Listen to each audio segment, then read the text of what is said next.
sejahtera bagi kita semua. Perkenalkan, kami dari kelompok 2 mata kuliah Etika Profesi Hukum kelas B. Dengan ini, kami akan menampilkan simulasi sidang Majelis Kehormatan Hakim terkait kasus pelanggaran etika profesi hakim oleh Dede Suryaman. Sebelumnya, perkenalkan, saya Aurel Fitra Nurazarin dengan NIM akhir 223 selaku Sekretaris Majelis beserta keempat rekan saya.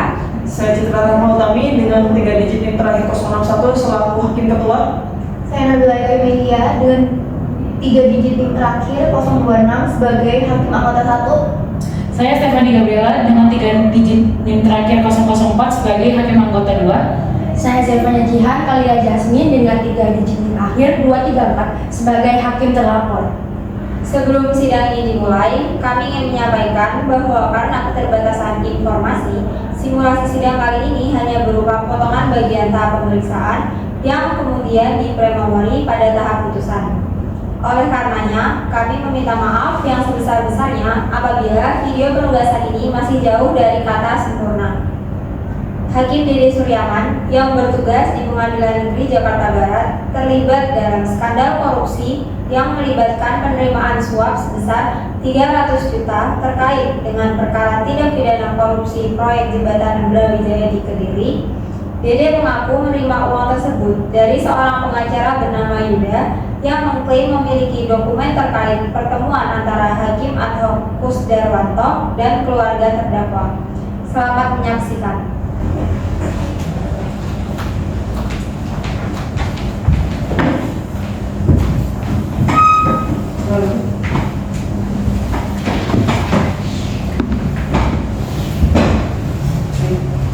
Assalamualaikum warahmatullahi wabarakatuh. Selamat pagi dan salam sejahtera bagi kita semua. Kami Majelis Hakim dihadirkan berdasarkan 2 surat penetapan. Surat penetapan yang berasal dari Ketua Mahkamah Agung dan Ketua Komisi Yudisial yang menetapkan kami sebagai Majelis Hakim, di mana saya Citra Utami SHMH selaku Hakim Ketua, Nabil Eka SHMH dan Stefani Gabriela SHMH masing-masing sebagai Hakim Anggota. Sesuai dengan peraturan tentang protokol persidangan, kami mengizinkan pers untuk meliput persidangan, namun diharapkan untuk tidak menggunakan hak pilotnya ya. Sekretaris Majelis diharapkan membuat berita acara persidangan sampai dengan putusan. Siap yang mulia. Baik. Sidang Majelis Kehormatan Hakim yang memeriksa dan mengadili perkara dugaan pelanggaran kode etik dengan nomor register perkara sekian dan seterusnya atas diri terlapor Dede Suryaman pada tanggal 2 Agustus 2023 bertempat di ruang sidang utama. Dengan ini dibuka dan dinyatakan terbuka untuk umum. Petugas, segera hadirkan terlapor di ruang persidangan. Sama dulu. Terlapor apakah sehat dan siap mengikuti persidangan? Sehat dan siap yang mulia. Apakah benar terlapor telah didampingi oleh tim pembela dari Ikatan Hakim Indonesia? Benar yang mulia, saya didampingi untuk persidangan pada hari ini. Baik, kita langsung memasuki tahap pemeriksaan. Dimohon agar terlapor dapat memberikan keterangan yang sebenar-benarnya. Baik yang mulia. Sebelumnya, alasan terlapor dihadirkan dalam sidang Majelis Kehormatan Hakim ini ialah terlapor terlibat dalam skandal korupsi yang melibatkan penerimaan suap sebesar 300 juta rupiah terkait dengan perkara untuk tindak pidana korupsi proyek jembatan Brawijaya di Kota Kediri. Apa alasan saudara hanya memberi putusan 4 tahun kepada yang bersangkutan Samsul? Baik, jadi saya ingin mengambil kasus Samsul secara objektif dengan pidana yang tidak berlebihan yang mulia. Namun, saya sebagai Hakim Ketua dengan adanya kuasa Hakim Anggota yaitu Hakim Kusdarwanto yang tentu lebih senior daripada saya karena beliau merupakan Hakim Ad hoc, kuasanya lebih tinggi. Saya hanya Hakim terkarir yang mulia. Saya merasa tertekan pada saat itu. Baik, apakah ada tambahan dari Hakim Anggota? Ada yang mulia. Silakan. Pada saat sidang perkara tersebut baru memasuki tahap awal, sepengetahuan saudara, apa yang terjadi pada pengacara Samsul yang bernama Yuda? Sidang perkara tersebut baru memasuki tahap awal saat seorang rekan dari pengacara Samsul yang bernama Yuda meminta saya untuk menyampaikan protes. Yuda menyampaikan bahwa Kusdarwanto bertemu dengan keluarga Samsul di Kediri dan didampingi oleh 2 orang jaksa yang mulia. Apa yang saudara lakukan saat mengetahui hal tersebut? Saat saya mengetahui hal tersebut, saya mengkonfrontasi Kusdarwanto, tetapi ternyata di luar itu Kusdarwanto mengaku terkait pertemuan tersebut. Jadi, apakah benar bahwa Kusdarwanto datang ke Kediri? Benar yang mulia, beliau datang ke Kediri bertemu dengan keluarga Yuda dan menyampaikan, tolong saya mau pensiun beberapa saat lagi. Baik, saya ingin bertanya kepada saudara terkait apa yang telah disampaikan hakim ketua pada awal sidang tadi, bahwasanya saudara disuap sebanyak 300 juta. Jika pernyataan tersebut benar, siapakah yang memberi uang tersebut kepada saudara? Benar yang mulia, orang tersebut ialah Yuda yang pada saat itu selaku rekan pengacara Samsul. Baik, dari saya cukup yang mulia. Baik, dari hakim anggota 2 apakah ada tanggapan? Ada yang mulia. Silakan.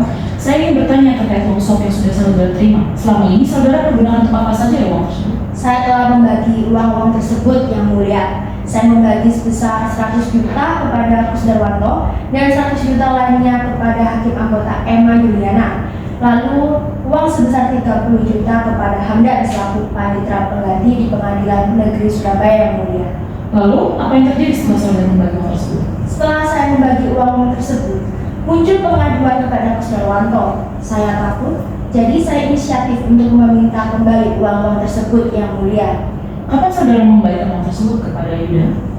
Saya telah mengembalikan uang-uang tersebut kepada Yuda sebelum menggelar rapat permusyawaratan hakim untuk menentukan putusan perkara Samsul yang mulia. Oke, baik, dari saya cukup yang mulia. Baik, dari kami cukup. Dari terlapor apakah ada panggilan? Ada yang mulia. Silakan. Saya menyesal sudah menabrak rambu-rambu yang telah ditetapkan yang mulia. Saya mengaku lemah. Saya mengaku bersalah. Saya menyesal telah menerima dan saya menyesal untuk menyelamatkan mereka dan institusi. Saya harus berhadapan dengan majelis kehormatan hakim. Saya berharap yang mulia atas kesalahan saya, atas pelanggaran yang dilarang, saya mohon untuk pertimbangannya. Baik, apabila dari terlapor tidak ada lagi keterangan tambahan, sidang kita tunda ya untuk agenda pembacaan putusan. Dengan ini sidang ditunda.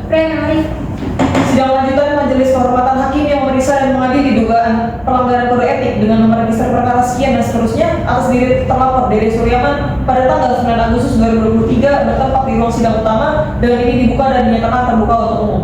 Terlapor silakan duduk. Baik yang mulia. Terlapor apakah siap dan siap mengikuti persidangan? Siap dan siap yang mulia. Agenda kita kali ini pembacaan putusan ya, mohon untuk disimak. Baik yang mulia. Mengingat Undang-Undang Nomor 48 Tahun 2009 tentang Kekuasaan Kehakiman serta Peraturan Bersama Mahkamah Agung Republik Indonesia dan Komisi Yudisial Tahun 2012 tentang Panduan Penegakan Kode Etik dan Pedoman Perilaku Hakim memutuskan menyatakan 1. Menyatakan Hakim terlapor Dede Suryaman SHMH pangkat golongan ruang pembinaan di 4D Jabatan Hakim Pengadilan Negeri Jakarta Barat terbukti telah melanggar keputusan bersama Mahkamah Agung dan Komisi Yudisial. 2. Menjatuhkan sanksi kepada hakim terlapor, sanksi berat berupa pemberhentian dengan tidak hormat. Demikian diputus dalam rapat Majelis Kehormatan oleh 3 anggota Majelis Kehormatan Hakim yaitu Citra Utami SHMH selaku Ketua, Aura Fitra SH selaku Sekretaris Majelis serta Nabil R SHMH dan Stephanie Gabriel SHMH masing-masing sebagai hakim anggota pada hari Kamis tanggal 4 Oktober 2023 dan diucapkan dalam sidang Majelis Hakim Kehormatan Hakim terbuka untuk umum pada hari Senin tanggal 9 Oktober 2023. Baik, terlapor bisa memaknai putusan ini sebagai acuan untuk lebih baik ke depannya ya. Baik yang mulia, terima kasih. Sebagai penutup, penegakan kode etik hakim bukan hanya sebagai tanggung jawab institusi, tapi juga komitmen pribadi setiap hakim untuk menjaga integritas, independensi, dan kepercayaan publik terhadap peradilan. Dengan menegakkan kode etik secara konsisten, kita tidak hanya memperkuat kehormatan profesi, tapi juga memastikan keadilan dapat ditegakkan dengan transparan dan berwibawa. Mari bersama menjaga marwah peradilan demi terciptanya keadilan yang berdasarkan nilai-nilai luhur. Terima kasih atas perhatiannya. Kami ucapkan mohon maaf apabila masih terdapat kekurangan dari video presentasi yang telah kami sampaikan. Kami tutup dengan wabillahi taufiq wal hidayah. Wassalamualaikum warahmatullahi wabarakatuh.